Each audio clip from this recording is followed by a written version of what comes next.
Okay. Hey, how's it going? This is Rob Cesternino and Brian Cohen here for Rob Has a Podcast. Just wanted to start off by asking about the questions that you two got on the final elimination.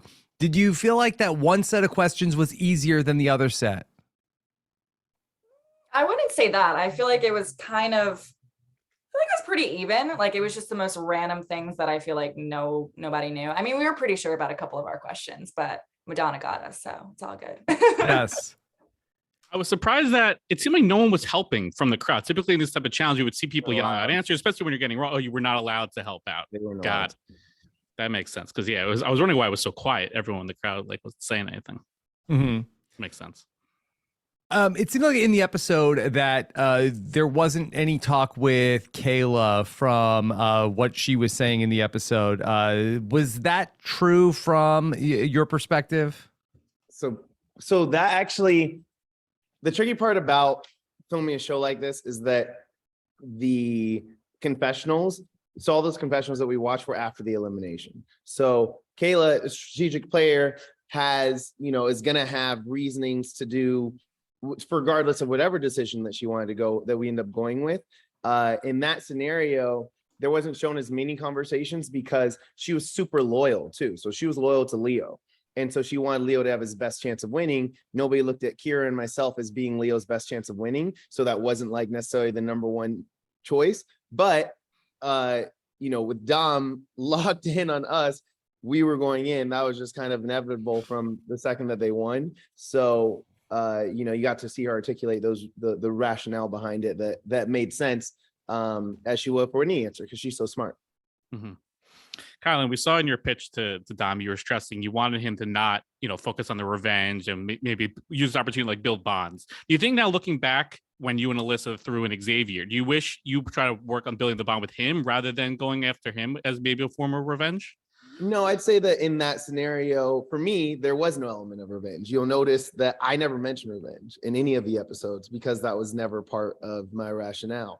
And the thing, us not putting in Xavier wasn't going to build any sort of goodwill with him in that scenario, because that's not how he viewed the game and viewed the move and viewed that moment. So it wouldn't really have made any difference. So we're talking about totally different scenarios. We're talking about completely different parts of the game and the relationships. Obviously, from the show perspective, the edit, you guys are seeing a lot of conversation around the show lines. But week one, the strategic players in the house had gotten together and were like, yo, these show lines don't make any sense with the algorithm.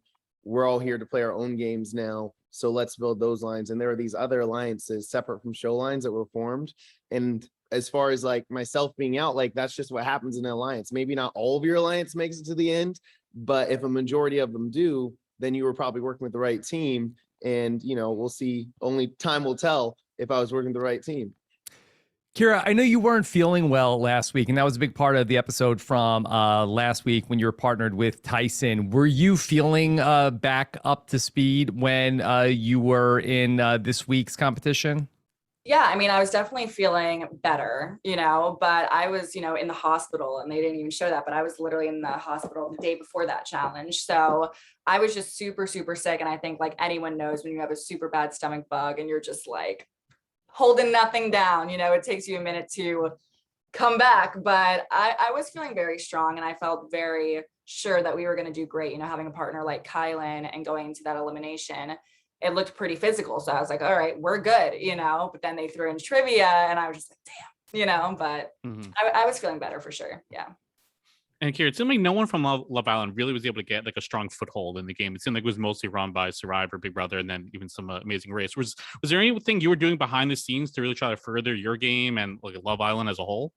Yeah, I mean, once again, us Love Islanders, like we were not from strategic games. Like we just came from an island of flirting and having a good time, So to be in there with people like Tyson, who are literally these legends, for sure, we had to kind of, get it together once we got in there, because we were like, oh, holy shit, like what is going on? But for me, I just really wanted to play a genuine game. And I know a lot of people don't go with that, but like I wanted to be real with everyone. And also I knew that people were going to start to get heated and fight and do all of that. So I really just wanted to kind of, lay low and not really have my name in anyone's mouth. And that's kind of how I played it. Going into the elimination, were you two aware that Leo had some circumstances at home where there was some question about whether or not that he might not be giving it his all and might actually want to go home from the challenge? We knew that was a possibility, but Leo had made it pretty clear, like once he decided to stay, that he was gonna give it his all. We did actually try and run that was like a Hail Mary at the end. We're like, hey, if you wanted to tell people this, and he did try and mention that, but we knew that if he was going into elimination, he wasn't gonna give it his all. He's a competitor. What they didn't show too is that he it sucked for him and for the what we saw with him talking to his girlfriend, because like that was multiple calls. Like she was really trying to do the business. He was really trying to do it remotely. And unfortunately, because of the challenging logistics of being separated like that, they weren't able to, but both of them were trying really hard. So we knew that, he was stressed about that, but once he decided to stay, remembered he was here, we knew he was locked in on that. Yeah. So Kyle, it's kind of crazy. BB23 comes in with 6 people. Now we're 7 weeks in, 5 of you are gone. Like what went wrong for this large crew to not make it further in the game? Like what do you think, looking back, maybe you all could have done differently to kind of make a little bit further? I mean, you're moving around variables with this algorithm and then with the game. So like that creates an infinite amount of possibilities, essentially. Mm-hmm. So if you were to say what went wrong, that is a question that goes under the premise that we were working together as a unit, thinking we were going to play the game together as a unit, which was something we considered before going in. We kind of thought so, but then as soon as, like I said, we saw the algorithm, we saw the players who were there, we all created our own, we each create our own sort of lines within the game as a whole for all 28 players, not just those 6 people that we knew. And then different things come in. You got Derek going in with an injured partner. Nothing we can kind of do about that. We kind of have, Tiffany going in injured in that second week, like that, something that I, had nothing to do with. So as far as the game, I wouldn't say, if you're looking at that premise as far as like thinking that these are the lines that are made, then that question would make sense. But since it wasn't, it doesn't. This episode really started to paint, especially from Dominic's perspective, that there was sort of like a big 3. It was Tyson, Angela, Kyland was sort of like the 3-headed monster, where I feel like that in earlier episodes, it was more Tyson and Angela. Was that fair that you were grouped in as sort of being part of the 3 heads of the main group in the house? I mean, I hope it was fair, because that's the, that's kind of the ideal scenarios. You want to be, for me, like it's hard to train that hard and to not have that come out. But then you have, Tyson gets back-to-back wins, then I get back-to-back wins, one mental, one physical. So like kind of being able, after the elimination win in the first week. So it's like, I don't think that I I'd like to think it was fair, and that's something, and that's also part of, like, I came into the game having to play a certain way. I can't be in the game. You'll notice Jordan, CT, like there are certain players that Jarrell, they're not out there saying like, you know what, we really got to get the strongest players out of the game, because they know if they permeate that logic, then that puts their name at the top of a very short list or near the top. And so I came in realizing that like, wow, all this training that I did actually worked.